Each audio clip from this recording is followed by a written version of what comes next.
We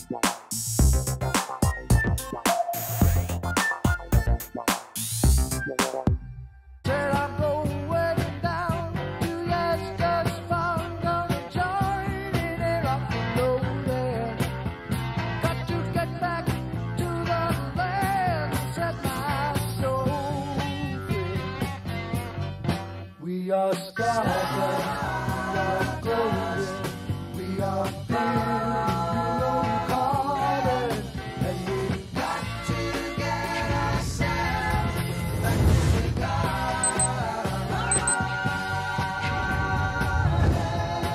Juste derrière le musée d'art moderne à San Francisco, je vous emmène maintenant déguster le parfait café. Ça s'appelle Blue Bottle et vous allez comprendre pourquoi.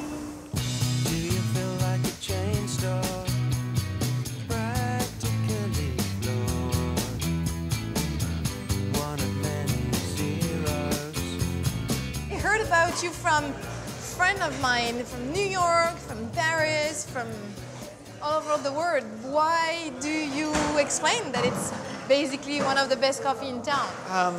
Well, it has a lot to do with buying the right coffee and teaching our people how to make it in just the right way, roasting it with a lot of care, and yeah, just making sure that the experience is good all the way through, you know.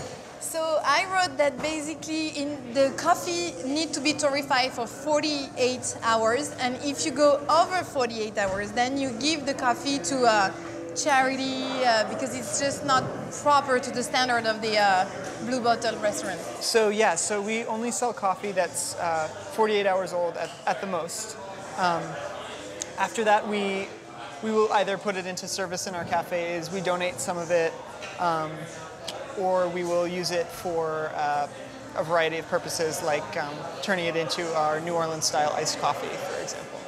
But I love the charity concept. Like, okay, if you go over 48 hours, then, you know, it goes to charity, because there is so many homeless in San Francisco. You can see them in the street, like everywhere. I mean, we didn't experience this in New York, for instance, even in like Harlem or like, you know, lower east side. It's a different vibe.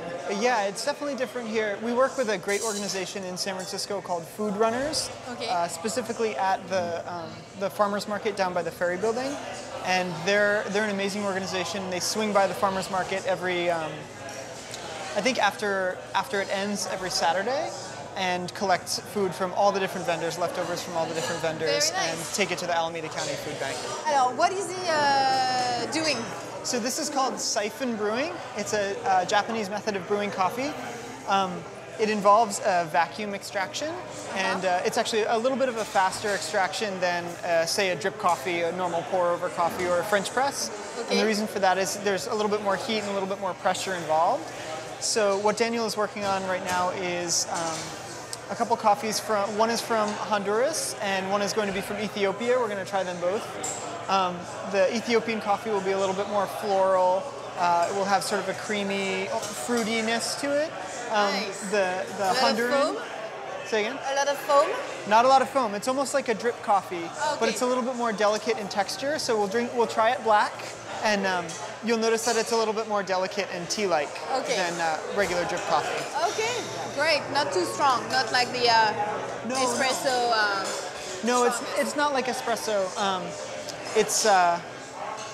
It's kind of like tea-like. It has most to do with the extraction, whereas espresso it's a lot of coffee in relation to the amount of time. Okay. This is a relatively more modest amount of coffee and a little bit more time. Okay. And so for that reason, you get a different texture. Perfect. Yeah.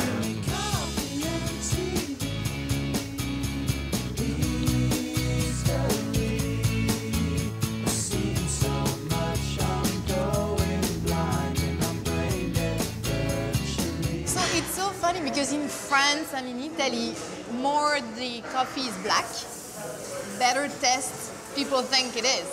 But when you test this one, it's transparent like it was like a very strong tea, but it tastes the coffee like any espresso, or you know, like maybe a little less deep and strong, but still. Yeah, we're aiming it's difficult to imagine, but it's true.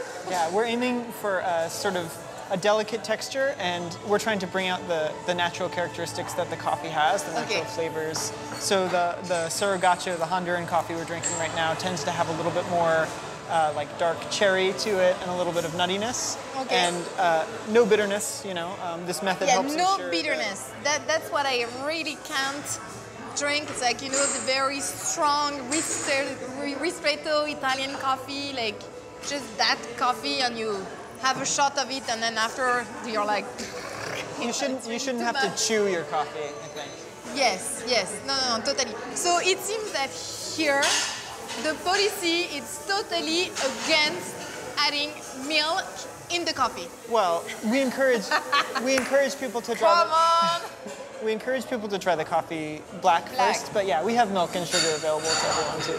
How the owner got this idea of like putting little chemicals object together and, you know, gadget things. Yeah, it looks a little bit like a science lab in here. Yeah, it's more like a labo here than the blue bottle.